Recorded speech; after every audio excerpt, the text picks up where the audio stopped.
All right. So it's not often, for whatever reason, that I get to speak to someone who's making comics with every age in mind, but particularly younger readers. And so today's guest is a special treat. Today I'm talking to the Edgar nominated author of such titles as the legendary Austin Boys Adventures, Epic Ellison's The Getaway, the upcoming Ruin Road coming out later this year. And of course, his most recent title and his first graphic novel, Static Up All Night, is out in stores right now. So grab it wherever you can grab books. I'm speaking with Mr. LAMAR Giles. How's it going, sir? It's great. Thank you for having me. It's a pleasure to be able to talk to you tonight. I'm excited to have you, man. It was really cool. I don't even remember quite how we got connected, but somehow I saw, like, you saw my review of Static Up All Night. And so I was like, Yeah, well, yeah. The man who edited the book, Jim Chadwick, who mm, worked for DC Comics for 30 plus years, wow. he tagged me. He was like, "Hey, there's this review that 100% got what we were trying to do with the book." And Mm, I don't typically pay attention to reviews. I just feel like that's a space for readers to be able to commune with each other. Like mm, I'm not really focused on like looking at my good reviews or reviews that aren't so favorable. right. But every so often an editor will hit me up and say, "Hey, you want to see this one?" And Mm. he tagged me on your review and I watched it. I was like, wow, he really did get everything we were attempting in the book. So thank you for that. No problem. That's crazy to hear. It definitely makes me want to keep reviewing books. But nah, I read Static Up All Night because I'm a big Milestone fan, and so it was one of those books that kind of slipped under the radar. I forgot about it just because it was a YA book. It's not like on the shelves every month or whatever. And so I grabbed it. I saw it on Hoopla and zipped through it, and I was like, "Yo, this is better than I would imagine a YA book being." But as a parent, of a teenager, no less, it's like, it's right on time. So I was really, really excited about it just because, again, we were talking about this on off screen, but for whatever reason, like, there's not a ton of comics that I can point to that are like, oh, this is good for every age, for every audience. And so to have a book that I would actually give to my daughter is dope. So, man, thank you for writing it. Oh no, I mean, I love to hear that. I'm glad y'all enjoyed it, and I really had a fun time writing it. It's probably one of the most fun projects I've worked on in the last decade. And that's just because I grew up a comic book fan. I Mm, remember when Milestone first premiered back in '93. Like I was mm. buying those original books. So to it was a privilege. It was a privilege. Man, that's what's up. So we'll get to more on Static Up All Night in a bit, but I wanted to talk to you just about um the journey there, because as far as I understand, that's your first graphic novel or like comic project, period. But you've been doing like middle grades and sort of YA books for a minute now. Yeah, yeah. I first published my first YA novel back in 2014, Fake ID. And Mm, I've been publishing professionally probably for 10 years before that. So I've been in the publishing industry in and around it for over 20 years now and mm, full time for the last 10 years. And so I got started, I guess, if we're going back to the beginning, we're talking about mm, being a young reader. I got started writing stories when I was in elementary school. It mm, wasn't anything I set out to do. Yeah, I just had a teacher that made everybody in our grade participate in a writing contest one year. And mm, it just blew my mind that the prospect of being able to write and illustrate my own book. Now, keep in mind, I'm no illustrator. I don't have those skills, but as a fourth grader, it is mm, what it is. And I wrote and illustrated my own book called Giant Dinosaur Inside, which is mm. about a kid who ends up pulling a Godzilla-like creature out of a cereal box. And I ended up winning that writing contest, and that was like my first foray into praise for my Mm. story. And it's just something I latched on to. I wasn't a great athlete or anything like that, like some of my friends. Mm. Was an okay student, but at that moment, I'm the best writer. So Mm. it's something I wanted to hold on to, and I've done it ever since. Wow. So your writing, like I said, a lot of your going through your bibliography, a lot of your books are for younger readers. What is it about that age group that you decided, like, I want to write for this audience? Sure. So, I mean, we talked about this off screen too. I'm 44. Mm, So when I was a young reader, you're talking about the 80s. And I'd never heard the term young adult during that time. It was just children's books, and then you jump to adult stuff. So yeah. I was in my early 20s when I first heard the term young adult. Mm, And at the time, I think like the hottest book on the planet was Twilight. hmm. And I read it, and it's fine. It just wasn't my cup of tea per se. Yeah. But finding it led to these other books that were classified as YA. Mm, At that time, I was thinking about writing adult novels, but I stumbled upon a book called Unwind by mm, Neil Shusterman, which is a fantastic book about a near future where abortion is illegal. mm, But as a compromise, you can retroactively abort your kid after they're 13 if they're like a troublemaker, if you don't like them. And mm, the process is called unwinding. And it's this whole adventure of this kid whose family decides they want to retroactively abort him. And I was blown away because I didn't know you could write stuff like that for young mm, people. And mm, once I read Neil Shusterman's work and then found other similar science fiction, fantasy, horror that deep dives into these deep topics, but for young people, I was like, I want to do that because I remember being that age and not liking anything that I was finding to read, particularly the stuff they made us read in school. And so I'm mm. like, I can tell these kind of stories and I can do it for an audience. And basically, I'm getting revenge for what I was forced to read as a teenager because now I'm writing the stuff I wish I would have been able to read. Yeah. Yeah, no, it's funny. I was telling you off screen, like just going through all the stuff you've written and just some of the other projects you've been a part of, like it just took me back to my childhood, right? Going to book fairs. But I also remember like doing the required readings or not doing the required readings, right? Like I couldn't tell you the plot of Where the Red Fern Grows or Because of Winn-Dixie or I don't know. That's all I can think of from middle school that I was supposed to read. Holes.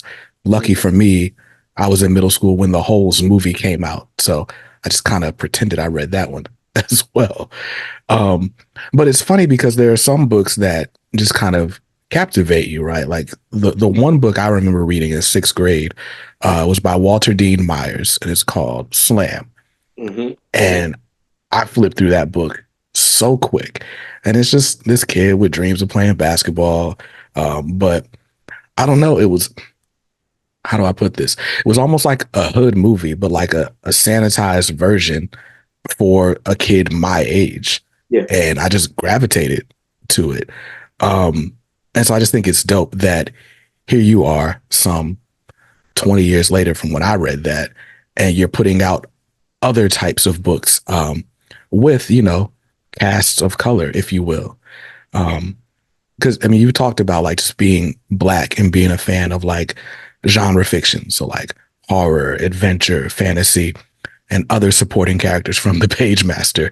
But you know, can you talk a little bit more about what that journey was like for you? Did it feel like a whole? Did it feel like were you conscious of like not seeing yourself on bookshelves then, or is it just something you kind of wanted to retroactively fix? No, I was super conscious of it. Like a story I always tell is like, I was a frequent visitor to my library, Mm, whether that was the school library or the public library. I remember there was a point where I had read many, many books, but I was looking for like more stuff with Black people. Eventually, I found Walter Dean Myers too. I remember the book that was like a big deal for me. I think it was called Fallen Angels, and that was mm, about a young Black boy that went into the military and ended up going to the Vietnam War, and that mm, hit me really hard because in my school, I grew up in a town called Hopewell, Virginia, which is a factory town that's right next to an army base. mm, Frequently have recruiters there trying to get us to join a branch of the military. And so that was kind of like a thing that resonated with me. But I remember not being able to really find a lot of books with Black kids or Black people and asking the librarians sometimes for recommendations. And I would mm. always hear Roots and the autobiography of Malcolm X. And I'm like, I already read them. I Right. already like, there's nothing else. Is there anything else? So no, I was super aware that it was difficult to find books that had characters that were anything like the people I knew. Mm-hmm. Walter D. Myers was a revelation, and eventually I would go on to find other books, but even those were like adult books. So like Yeah. I remember finding Blood Brothers by Stephen Barnes, Mm. which was a huge book for me. It really kind of set me on the path of knowing I could write the sort of things I wanted to write. And then My Soul to Keep by Tanana Reeve Dew. But again, these are adult books. I'm reading Eric Jerome Dickey. I'm reading Mm. Terry McMillan just to read some Black people. Right. So very aware that as a young person, it was difficult to find young Black characters on the page. Yeah. Yeah. No, I remember. It's funny because I remember all the quote unquote black books because there were few of them, right? We had the Watsons Go to Birmingham, what Bud Not Buddy, Mm-hmm. Roll of Thunder, Hear My Cry, and I think that's it. And Yeah, Slam. yeah, yeah, So it's wild that that disparity was just so great, right? You and I are about 10 years removed, and I can name four books, and you can name like two. yeah, yeah. That's crazy, man. So discovering sort of younger reader books, right? You're like, oh snap, I know I could write stuff like this. What's the first book you decide to publish now that you sort of found the lane you want to operate in? Well, the first book I was able to publish that was written specifically for young people was my 2014 mystery thriller, Fake ID, Mm, about a boy whose family's in witness protection. He moves to his fourth town in 4 years. He's got his fourth new identity. He makes one friend. That friend gets murdered. And when he starts to look into the circumstances, he's afraid that his own father may have had something to do with it. mm, So this was a situation where, I love mystery novels too. I love all sorts of genre stuff. And I've been reading enough young adult, reading enough mystery where I kind of got this idea that could work as a teen. I was thinking of them as almost like a teen mix of Sherlock Holmes and James Bond. But mm, and that resonated with the gatekeepers that you have to go through to get into publishing. I got a literary agent that I'm still with today. Had one editor and all of big publishing that wanted to take a chance on me. They bought mm, the book and have pretty much been going ever since. That book published in 2014. I wrote another young adult mystery called Endangered the year after that. Both of them got nominated for Edgar Awards, which sort of put me on the path of being recognized by a lot of different editors. And mm, that opened up the door for a lot of opportunity that's kept me, pretty much valid to today. mm. What's that process like to find a literary agent and kind of get discovered in this world? So it could be vastly different now. This is over 10 years ago when I did Mm, it. But the way it would work is you write the book first. You write the mm, book. Um, Literary agents are like readers. They have certain taste. So whatever book you wrote, you want to look for the literary agent that has a taste for, if you're writing genre fantasy, you want to find a agent that likes fantasy. Or if you're writing horror, you want to find an agent that writes horror. And that's a simple process of just taking the books you like to read. You can read the acknowledgments. A lot of times people thank their agent. That's one way to mm. find agents that like what you like. Got you. It's a matter of presenting the book to them in a way that sounds appealing. It's called a query letter, Mm, where you pretty much just tell them a little bit about the book, a little bit about yourself. And some of them will tell you, like, send a few pages. Some will say, send a chapter. And based on that, if you've done some solid work, they may want to see more. If they see mm, more and like it, they'll say, hey, I want to represent you and put your book in front of big time editors. mm, From that point on, if they've got the connections and the book is solid, they can connect you with an editor who can make an offer to publish you. So that's a mm. simplified version of it, but that's pretty much how it used to go. It's probably a lot of different ways people do it now that has to do with social media Yeah. um, and things of that nature. Like I said, I'm a little bit removed from that side of it. Got you. Well, you definitely sound super well versed. I guess just, a 10+ year career doing it. Did you have a mentor that was showing you the ropes in that early period? So not at first. Mm, At first, it was simply reading a book by Stephen King called On Writing. Um, it's a really well-known book about his life plus the craft of writing. And mm, there's parts in it where he breaks down the business side of it in ways that me coming from my factory town mm, would not have known. So that was the first level of it, just getting that information from someone who's had the prolific career that Mr. King has had. Right. But then I met a writer named Brandon Massey, Mm, who lives in Atlanta, and he had written a book called Thunderland. And I came across this book because he was in a magazine I like to read that covers Black writers. And it said, mm. Meet the Black Stephen King. And so I was like, who is this guy? I read his book, loved it, found his website, wrote him an email, asked him some questions, and we became sort of pen pals for a while. Mm, I think Brandon's a little bit older than me, maybe like 8 or 10 years. And mm. so he walked me through a lot of the pitfalls and processes of publishing. Um, great guy who helped me out tremendously when I was still trying to find my way. So if I had to claim a mentor, it would be him. Got you. Okay. And so you talk about the pitfalls of publishing, right? I mean, your path sounds pretty straightforward, but we all know it's never quite that straightforward, right? Yeah, yeah. What are some of the potholes and things that people should be looking out for as they're trying to navigate a career as a writer? Well, I can tell you the mistakes I made in my 20s, which was thinking that if you put in the effort to write a book, then you're done. And that's not the case. Like you write a book, you hit the end, that's your first draft. And so it took me a couple years as a young guy to understand like that first draft is most likely terrible. Mm, At best, it's mediocre. And so what I would do is finish a book because I probably wrote 7 or 8 novels that I tried to get in front of agents and editors for an 8 year span where it was 100% rejection. And the mm, reason was I wasn't really treating it in the manner of a professional. So I finish a book, hit the end. I think it's done. It's good to go. And I just mm, shoot that thing out to all kinds of people. And it's really not, it's not polished. There's a lot of mistakes. So that's one thing Brandon put me on to, like, hey, you gotta turn in clean stuff. So that yeah. means second draft or third draft, or on average, my books I publish now, from the time I start to the time the public can read them, the public's probably reading the fifth or sixth draft. Mm, So I didn't understand that part of it. That was a pitfall. Not really doing your research into the literary agents who rep the stuff that you write.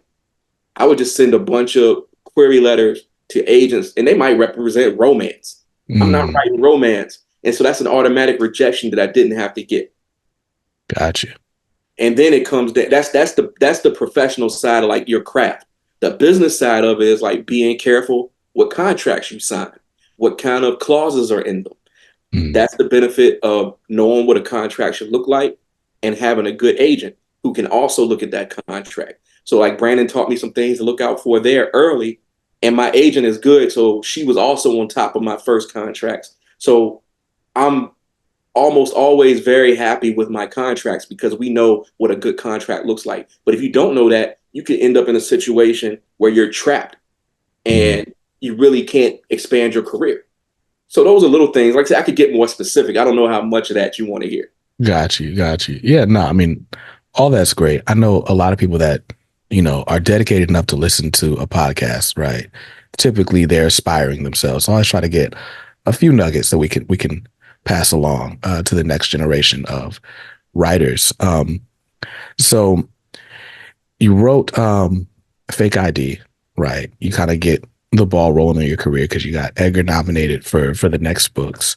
Um, I want to hear a bit about the legendary Austen boys because when I think about like just sort of middle grades books, the first things that come to my mind, things I was reading as a kid, like Encyclopedia Brown and the Hardy Boys. And so when I hear the legendary Austen boys, that's exactly what that reminds me of.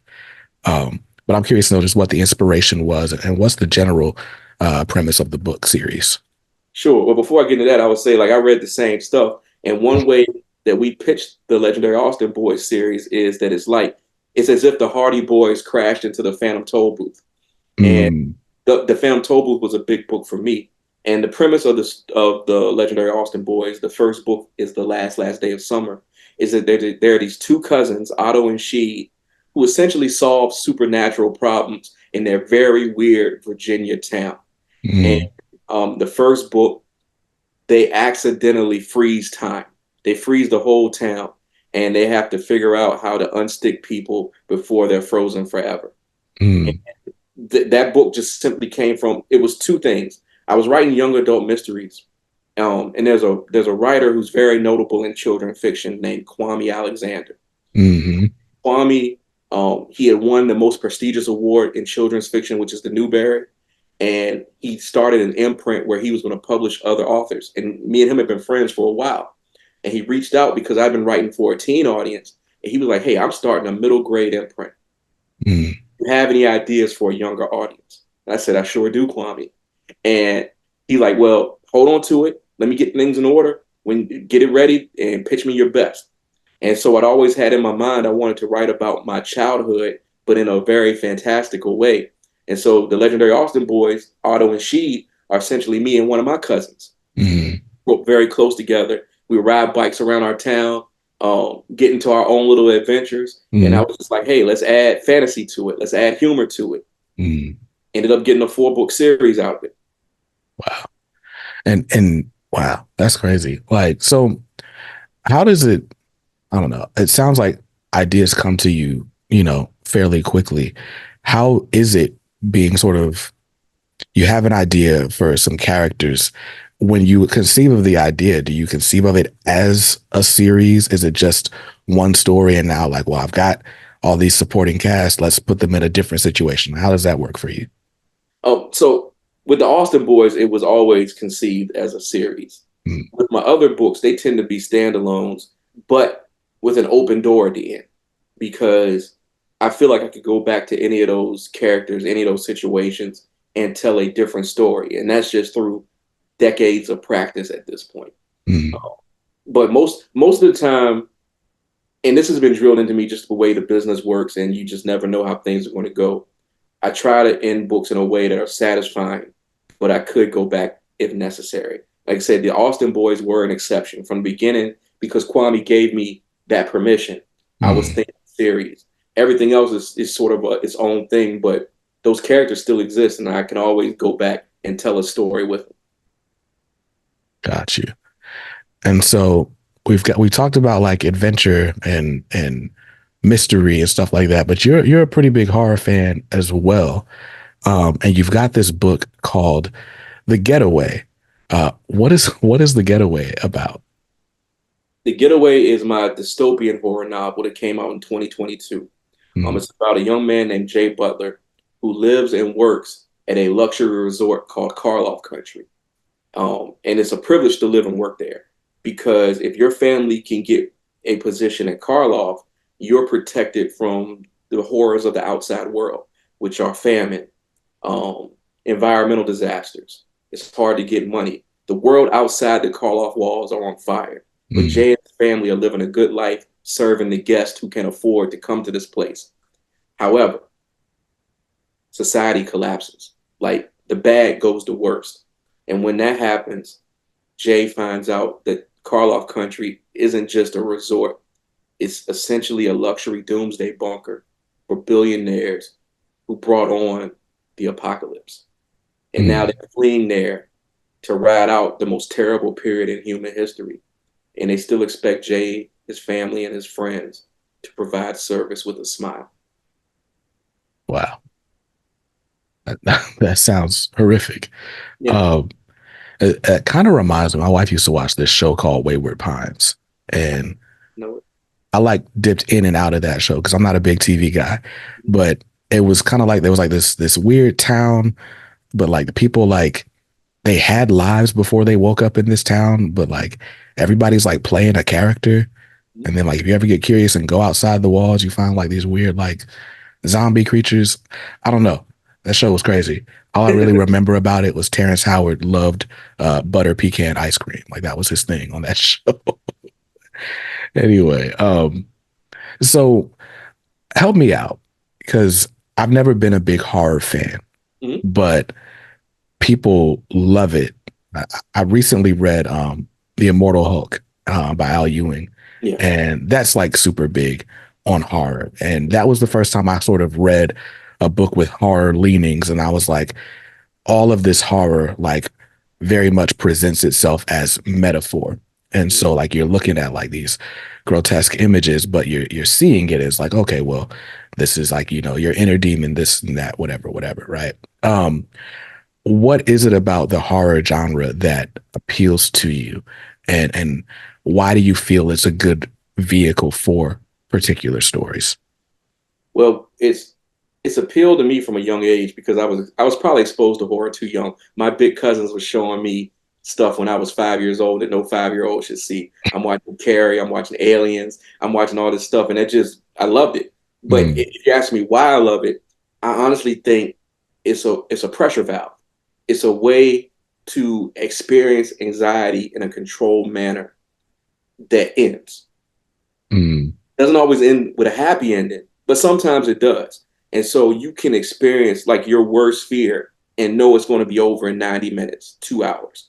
Um, mm, and I heard recently in another podcast, I can't remember who said it. It might have been Joe Hill, that horror is a rehearsal for the worst case scenario.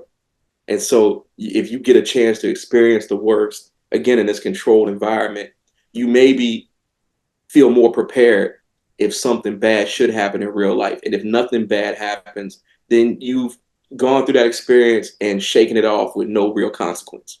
mm, So that's the appeal I see to it. And in terms of it being a vehicle for my own stories, I think it also gives you an opportunity to discuss difficult things that would be harder to discuss if you were trying to like frame them in real world situations. Like the way you really can't have a political conversation right now without it being mm, a fight. It's really going to be a hot button issue no matter what you do. But present it in metaphor through these horror stories, like the story I told you about Unwind, which has mm, this whole thing about retroactive abortions. mm, Like that's a thing you can get into that people may have an easier time digesting and being able to discuss without it being a fight. mm. That makes sense. That makes sense. So I would love just an example, maybe out of your catalog of just a conversation that you wanted to have, but maybe couldn't in any sort of normal environment. But it was like, all right, let's put this in the book and see where it goes, and maybe a discussion that led from it. Well, I'll say Ruin Road, the new one is coming out. So I'll tell you the premise and then I'll tell you the discussion. Okay. Ruin Road is about a young man named Cade who's a star football player. He's a black boy, he's big, and he's beloved on the football field, but everywhere else he goes, people automatically fear him because we know that our children are sometimes seen as being bigger, older, and more dangerous than they actually are. Mm-hmm. And through a set of circumstances, Cade makes a wish that comes true. And the wish is he wishes people would stop being afraid around him. And while that comes true, what happens is they actually lose all fear. And Mm-hmm. once they don't fear anything, it begins to escalate into very dangerous situations. And Mm-hmm. the discussion there, and it's not that it's a discussion that I can't have and haven't had, but I Okay. also know that certain people who are going to push back and it's going to be an argument is Yeah. the idea of how black children are seen as adults well before their time, and that's Mm-hmm. resulted in tragic deaths that shouldn't have happened. Yeah. Yeah. No, that's facts, and that makes sense, right? That's such a political conversation, or it's framed as political when it really could just be, a human conversation. Like, hey, let's fix this. Um, and yeah, I see it all the time. Like, I'm raising girls, right? My daughter's in eighth grade, and so I'm at this point where it's like, all right, the world sees her as a woman, but I'm like, we're barely like doing, whatever, like middle She's school still your baby. math. She's still Right. your She's my baby. baby. Yeah. Exactly. And so it's like, it's this weird, like, conundrum we sort of live in where it's like, all right, she's a baby to me, but she's who she's going to be to everyone else. And I'm like, we're working on, I had to break to do this. We're working on, she's got a science project we're working on. Let's do tomorrow. And it's just like little things we're going through, right? Like, why didn't you plan this out better? We've had this for 3 weeks, right? And so like you can't trust your kid to make life decisions, let alone life or death decisions. Yeah. Yet they're put in life and death situations all the time. Um, it seems increasingly early, like especially if you're following news articles, and that just gets crazy. So that's dope. Yeah, I'll say this. You're ahead of me on this. I have a 2.5-year-old, a girl, Mm, and I'm terrified for like the stuff she's gonna have to deal with. Like not it's not like a paralysis. I feel I got mhm. to do what I got to do, but yeah, I feel you. I mean, the stuff these kids have to deal with. I'm scared for my little girl. I mean, I imagine most parents are. Yeah. Yeah. No, I mean, the phones, all of it. Don't get me started. It's a whole different podcast. But you got some time to prepare. So that's Yeah, good. yeah. You know. And plus you're an author. So I imagine you've got a house full of books Oh and that'll yes. keep her busy. Yeah, we read every night already. She loves books, and and I'm open to advice. If you would ever shoot me any tips, feel free. Absolutely. I got you. I got you. Yeah. Nah, my thing is, especially with girls, right? Like I don't want any kid to feel like they have to be an adult sooner than they have to really, right? And that goes for, I mean, now we're having conversations about, okay, where are we going? What are we thinking about for college and this and that, right? In 5 years, we got to think about, okay, how, like, we're talking about, there's this weird thing, this conversation online about like how long a parent will let a kid live in their house, right? I know when I was growing up, it was like when you're 18, you're going to college, you're getting a job. But if you're not going to school, you're getting out of my house, right? Right. Um, and in other households, it's not necessarily that way, right? And the way I feel is like, look, and maybe I'm more lenient with girls because it's like technically I'm responsible for you until you get married, so you can live in my house for as long as you need to live in my house, right? I think for I don't have any boys yet, but I'm like I feel like I've got to like light a fire under them a Mhm. bit sooner. But I think I want the lesson to always be like I got you. Like as long as you are putting forth some form of effort, like all this stuff I'm building is for you. It's not for me to sit back and be like I got a big house, you don't. Yeah, You yeah, know. So, that's those are the conversations I'm having now. But going back to, toddler age, I got a 3-year old as well. And it's just, I want you to learn the lessons of life as soon as you can learn them. But I don't want to artificially mature you. yeah. And that's really all I got in the moment. And I mean, like you said, this could be a whole other podcast conversation. Like even Mm-hmm. the financial realities that our kids are going to have to deal with trying to leave the house at an age where we could go out and get jobs that could get us an apartment, that Mm-hmm. pay for groceries. And right now, that I don't know what sort of dollar amounts my daughter is going to be dealing with when it comes to rent and food, and Right. that's what play a factor into when she can feasibly go out and live on her own. So Mm-hmm. I mean, I'm like you. As long as you're putting some effort forth, I'm going to help. Yeah. Yeah. Because I mean, again, what are we doing anything for if not our Yeah, kids? yeah. Um, and so I've read some cool news on your website, right? So the Getaway is actually being developed for a TV series, and apparently Don Cheadle's attached. Yes, yes. What is that like? It first of all, it's very cool. It's Mm-hmm. very cool. And we've got some momentum right now. So they had the actor and the writer strike in Hollywood, Yeah. good chunk of last year. So once that started, we had to hit pause, in solidarity with everyone that was trying to get what they needed to go back to work. Mm-hmm. Once the strike ended, we got some momentum back. So right now, some stuff I can't say in detail, but I'll Yeah. say we have like a showrunner attached who is amazing. I can't say who that is yet, but Yeah. that part's moving forward. I've got several meetings in the next few weeks to see where we're progressing to. It's not a guarantee that a show is going to happen. It's very tricky to get Yeah. over the finish line with this sort of thing. But right now, we have some really good momentum. I'm hoping to go out to LA maybe in early May and meet the producers face to face and hopefully keep the ball rolling. Like I said, as long as we have momentum, there's hope. And Gotcha. so that's a very cool thing. And I really just love the team at Mr. Cheadle's production company.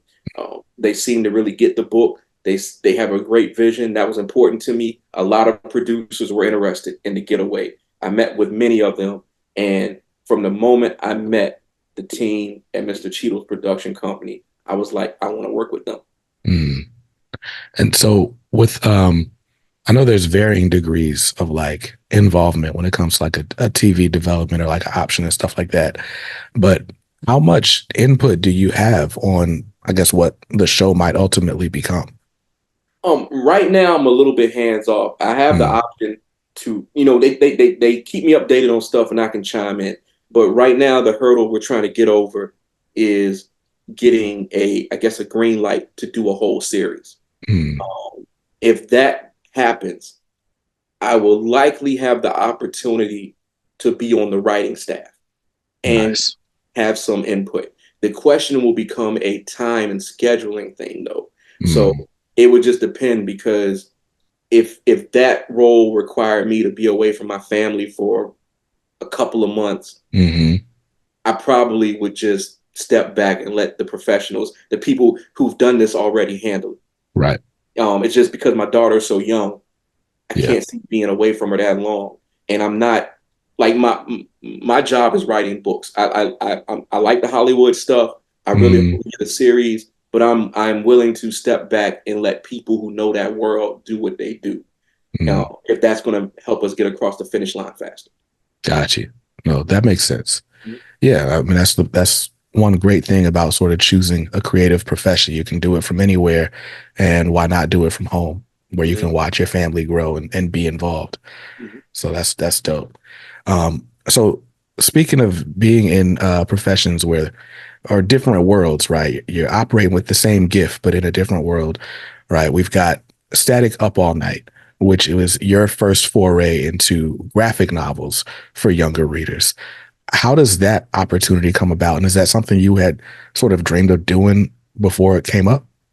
Yeah, so it's kind of a winding road that got us there, because Mm, what happened is, back in like 2015, 2016, I was seeing some of my colleagues in young adult and middle grade get the opportunity to write novels, not graphic novels, but just straight prose hmm. about some of these really great characters that we grew up with. So like, I had a friend named Matt De La Pena who got to write a Superman novel. Mm, Um, there's a writer, well-known writer, Lee Bardugo, who wrote a Wonder Woman novel. A friend of mine named Jason Reynolds ended up writing a Miles Morales Spider-Man novel. hmm. And so the conversation I had with my agent back then, it was like, hey, I didn't realize that they were, the Marvel, DC, all the big companies were interested in prose novels for young adults. Obviously, I Mm, want to be in those conversations. And my agent had the connections to make some of those conversations happen. And it just became a situation of trying to land on the right project. And so I probably first made contact with DC Comics about doing something with them maybe 2018 or so. mm, And we just couldn't land on the right project. Like, I pitched a couple of things. I pitched like a Batman Beyond story, a Superman story, and just my pitches weren't landing with the people who could say yes. gotcha. And it was one of those things where, probably for good reason. Um, it just, my stories were probably feeling derivative of stuff they've already done, or Mm, there was someone in the pipeline already dealing with that character. hmm. But it was always good conversations, good back and forths. And it just so happened, I guess around like 2019 or 2020, they were asking me if there were characters I was interested in. And I said, well, what about the milestone characters? Um, Mm, and like, we never talked about them. And they were like, well, what are you thinking? I was like, Static. Is that something that someone else is doing right now? And come to find out, there had been some sort of like legal situation yeah. with Mr. McDuffie's estate that had just Mm, gotten settled. right. And they were like, hey, we are looking to do some stuff with the milestone characters. What are you thinking? And they gave me like the instruction, like, if it's for the young readers line, don't think of doing it the way a monthly book would look. Mm, We're gonna have that no matter what. yeah. Think about it as something that swerves a little, and it would be appropriate for someone who doesn't necessarily know where a comic shop is, but who Hmm. might stumble upon this through their high school library or their Right. public library. So that got me thinking, and I really went with a big swing. I said, Virgil's a teenager, his friends are teens. how would you feel about like a slapstick comedy in the style of like an 80s teen movie? Mm, They said, write it up. So immediately, it's basically like three things that are landing for me in terms of what this pitch ended up being. It was the idea of those 80s teen comedies. So I'm thinking like House Party, Ferris Bueller's Day Off, mm, Adventures in Babysitting. I had just read Matt Fraction and Steve Lieber's Jimmy Olsen book, which is okay. a very, super funny, Mm, irreverent version of the Jimmy Olsen character in and around Metropolis and Gotham. And I think this was around the time when the sitcom South Side premiered. If you mm, haven't seen it, it's a couple guys in South Side Chicago, but it feels something like The Simpsons, but live action. mm, gotcha. And so I wrote the pitch up that became Up All Night. And the pitch is pretty much what the book became, with all these really funny elements, but with these characters we know and love. And it went through the proper channels. Um, Went to Reggie Hudlin and Mr. Dennis Cowan. I had a couple conversations with them. They said go. Nice. Nice. And so you're going from like writing words that'll be, read on the page to writing words that are going to be interpreted by an artist, and then the dialogue will be added to the page later. What is that process like? Had you worked with an illustrator before on different No, projects? well, I work with an illustrator on the legendary Austin Boys book, but that's a different animal than what graphic novel or comics would be. Yeah, So, for all intents and purposes, the answer is no. I had gotcha. not worked with an illustrator in this regard, but everybody at DC was incredible. Like I Mm, cannot express how great it was to work with this team because they knew me coming in didn't have the experience scripting the way that might be most efficient. So the right. first thing they did was give me a bunch of scripts and say, hey, this is stuff that's worked in the past, particularly for the young readers line. Mm, Once I had those examples in front of me, it took me probably a good 2 weeks of actually writing script before it stuck. And then mm, after that, I felt completely comfortable. And nice. I'd also spoken with Paris and Stephen Harris. And Stephen Harris did the layouts, and then Paris did the final art and ink. I Got you. talked to them like before I got started and asked them how they like to see scripts. And they were like, they broke down like stuff they like to see and what to avoid. Once I had those tools in front of me, the examples and their instructions, I was set. Mm, It's a matter of running it through Jim, the editor, and him telling me like things to change real quick before we pushed it on to Stephen and Paris to do their thing. mm, that's dope. So, yeah, that's crazy. So yeah, Paris Elaine did the artwork. And for those who haven't read Static Up All Night yet, I've got it right here behind me. It's funny because I read this digitally and I forgot I read it digitally until I'm getting ready for this conversation. So I was like, thanks to the magic of Amazon, I ordered it this morning and now it's here in my hand. But I love this book. This book is so I don't even remember exactly how I described it in my review, but I feel like there's definitely like there's two different camps. Like either you know of Static from the comics in the 90s, right? Like that's you. You knew of Static from the comics. I didn't know of Static from the comics. I discovered Static through the Static Shock animated series. And I feel like this is a great book for that audience, right? That maybe doesn't know Static from, 1993 or even like today's comics. Just, okay, I know that Static exists. I know, what the costume looks like. I know his power set, and that's pretty much it. But at the same time, like it still rings true to everything, right? Like y'all keep the same origin that's going on in the monthly comics now. Um, the supporting cast is largely the same. I think the only difference is Richie is not Gear in the current monthly comics right now. Um, but I mean, everybody's here. And so anyway, the way the story starts, right? Virgil gets broken up with, and it's like he's immediately down in the dumps. And Richie's like, "Well, how about this? How about we just go to this festival?" And in the most like high school way, of course, Daisy's at the festival and Virgil's trying to like, you know, well, let me not spoil the book, but it's the typical like high school, maybe even middle school stuff, right? Like the girl you're crushing on, you're heartbroken. You're trying not to look heartbroken, trying to act like you're having a good time. Maybe you're having a good time, maybe you're not. You never know, right? Um, but of course, like this is that like sort of typical teen situation, but with superheroes and superpowered kids. And so, of course, there's a situation that comes up that's like, okay, now we have to actually use these powers. And a big part of the conflict between Virgil and Daisy is that she's tired of being sort of interrupted by his superhero life. Like she just wanted a regular romance. She didn't sign up to be, you know, first lady of static, whatever. Um, and so we get to kind of see him navigate, being a regular kid, having superpowers, experiencing the emotions that a regular kid feels, right? Because I think we assume that if you got superpowers, like you won the lottery, like you're good.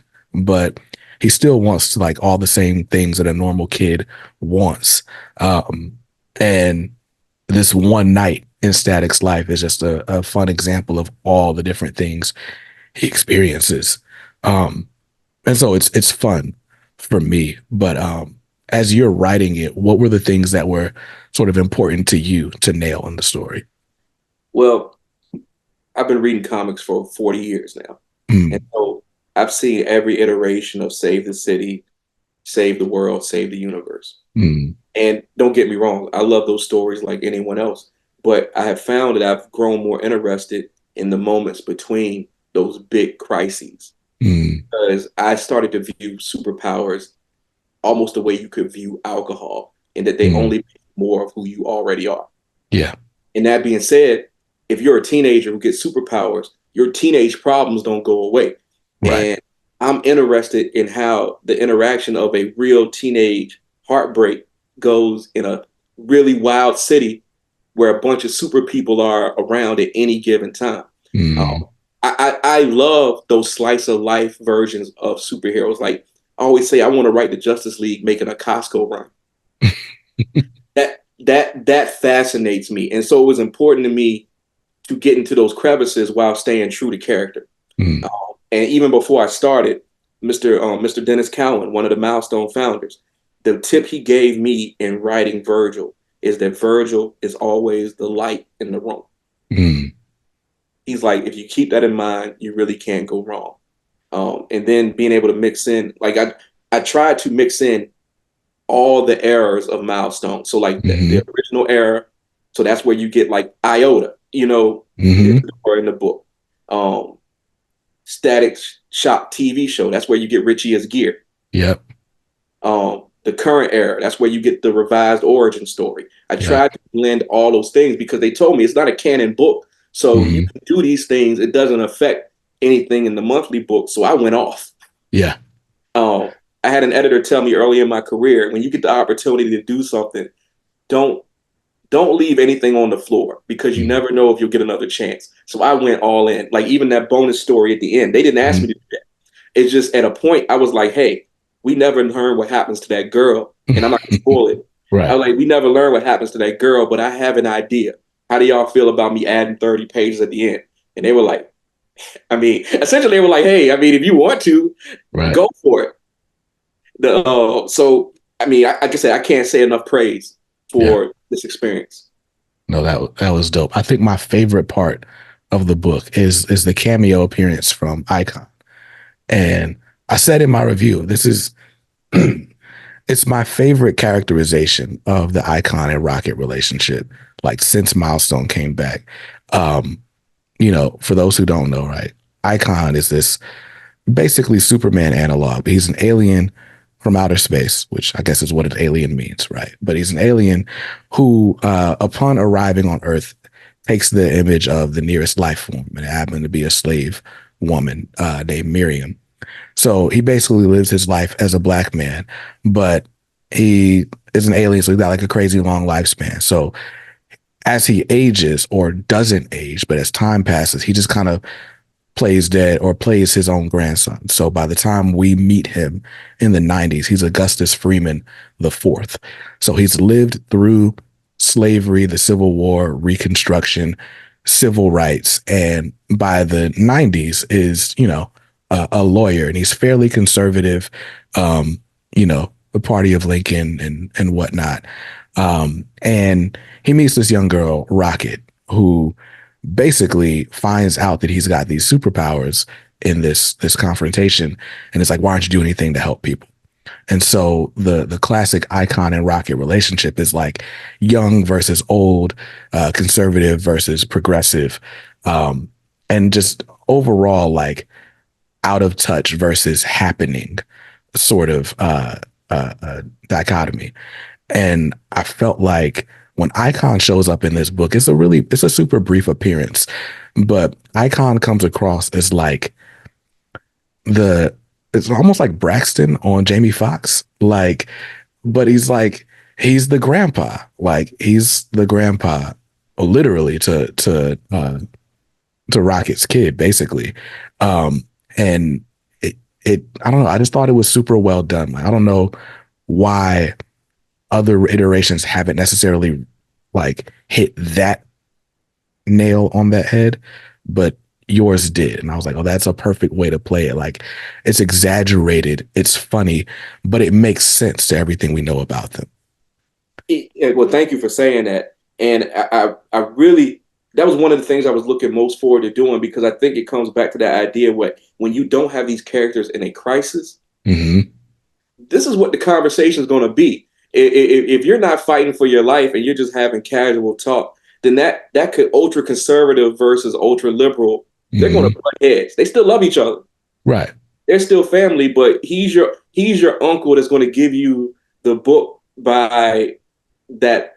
I'm not even going to say his name, but that Mm-hmm. brain surgeon who went on to Uh-huh. go into politics and tell you how great this guy is, and you're like, no, this Right. is like. So I really wanted to depict that sort of interaction of people who love each other but vehemently disagree on political stuff, and how that manifests in things you wouldn't think, like Right. the purchase of a children's book. I love when Rocket's like, I'm not giving my son this book. I said, I thought you might say that. I bought two. It's I great. had so much fun with that scene. And then poor Virgil, who's not privy to this stuff. It's Right. just like, I want to talk to him. It's a mistake, Virgil. Don't engage that man. That was perfect. That was great. Um, but now, I mean, Up All Night, I mean, I could talk more about it, but I will spoil the book, so I'm gonna chill. Um, but I think the best praise I can give it is, for one, obviously I'm talking to the writer, right? But the artwork by Paris Elaine, like, you gotta see Yeah. this book. Like, it's just done so well. I love like the use of screen tone. The colors are really good on this. Also bonus points because Icon is in his classic costume, and we haven't seen that in ages. There's just so much to love. But like the book, like you said, is like mostly slice of life, but there's no shortage of action. Like even here, like this is a fairly like talky scene, and but you get to see Virgil like charged up, um, you know, on high alert. And the story is dope. Like even the sort of warnings against like social media and like stalking people, like there's so much in here that in the wrong hands could feel preachy. Mm-hmm. Um, but it's not. It's just a really entertaining adventure with a lesson learned, several lessons learned. And then that bonus story that I won't even show at all. So it's great. Um, but nah, man, I really, really love that book. Are there plans for you to write more graphic novels now that you've gotten your feet wet? I hope so. My schedule is fairly busy with my novels, and Mm, so again, it becomes a scheduling thing. But I did a short story for the Power issue for DC that came out in February. okay. So I'm still in contact with all those people, and we are talking about opportunities to do more work together. I really had a great time working with everybody over there. I think they had fun working with me. So I think there will be opportunities to do more. But I'm the bottleneck at this point. Got you. Yeah, Listen, that's a good problem to have. yeah, Too yeah, much work. yeah. That's dope. I need to be in that boat. But so I'll ask you this. What was something that you wanted to see Virgil or any of the milestone characters do that you were like super excited that you got to include in that book? The thing I was most excited to include was the shout out to Dwayne McDuffie. Um, Mm, and I mean, this isn't a spoiler. Like it's been posted yeah. online many times, even by like the main Dwayne McDuffie account that still exists. Mm, So I got an opportunity to it's just a simple visual gag mm, where I got to present Mr. McDuffie as the mayor of Dakota in a statue. yeah. And that was something like going into it because Dwayne McDuffie's work meant so much to me growing up when I was in my 20s trying to improve and I would see his writing in books and on the animated series. Mm, I was heartbroken when he passed. yeah. So the thing I really had a good time doing was showing that praise to him on the page. Yeah. Yeah. Nah, and the way he shows up is dope. Like that. There's a character in this book that I just love, and she's basically just a kleptomaniac. Like she just steals things all the time. It's like, what use did you have for this thing? Like what did you need it for? I love that. I love it. Now I want to reread this now that I have it. Well, hey, feel free. And now that you said it, I kind of want to go back through it. I've had some Right. things from it now, and like you make me want to revisit it quite a bit. Dope, dope. Listen, if you as the writer want to revisit the work, then that means it's worth revisiting. I can only imagine how many times these words pass through. Like by the time this book comes out, I'm sure you're like, all right, I don't want to see it. But then I guess you get art to look at, so you're like, I do want to see it. Oh yeah, I mean that's the cool part. So like because it's such a long book, I finished the script back in November of 2021, and Mm, it just came out. What was it? Was it like September or like November this year? Last year, November last year, I think. November last year. So it came out 2 years after I finished the script. So I Mm, had a good bit of distance, but every so often I'm getting the artwork from the team, Paris's pencils and stuff, and that's just fantastic. As a comic book fan who's never done that before, that mm, those emails were some of the best emails I get. nice, nice. And so, we talked a little bit about it, but you've got another project coming out this September. Tell us a little bit about Ruin Road. Ruin Road is my supernatural horror novel about Cade Webster, who large black boy, tired Mm, of people being scared of him, makes a wayward wish that people stop being afraid of him. It comes true, but the side effect is when he comes in contact with people, they stop being afraid of everything. mm, This begins to escalate into increasingly dangerous situations, and the only way for Cade to potentially solve the problem may cost him his soul. Uh, wow. so this is another one where if you get an opportunity to do something, don't leave anything on the floor. So this is the first time I got to write a long form supernatural story. I threw everything in that. So I hope people enjoy. It's out September 17th. Um, you'll be hearing more about it from me if you follow anything I do. Nice. Well, Ruin Road is out September 17th. Static Up All Night is out right now. What are some other books you still got in print you want to plug? Oh, I mean, the legendary Austin Boys series. The first one is The Last Day of Summer. Start there. Um, my novel, Not So Pure and Simple, which is the novel that's vastly different from everything I've done. It's a contemporary coming of age story. It's about a young man who joins a purity pledge at his church because a girl he likes is in it. That's a Mm, horrible plan. And once he does that, he becomes sort of the a person between his school and church as they fight over how much children should know about any given subject at any given time. mm, I love that book. It was a book that came out right at the start of the pandemic, so it sort of got lost in the shuffle. mm, But I think it's my most personal work. I think it shows Black children being Black children with no tragedy. So I'm mm. always pointing people towards Not So Pure and Simple. Nice. Nice. Um, And then I'll ask this, right? What are books? I think you've mentioned a few over the course of our conversation, but what are books that maybe you didn't write, but you would point, your readership toward as well? Well, I would say anything by Tiffany D. Jackson, particularly her Carrie retelling, The Weight of Blood, and Comic Book Channel. Mm, She's written a Storm novel for Marvel. mm, That's I don't know exactly when it's coming out. It's this year, probably okay. this summer.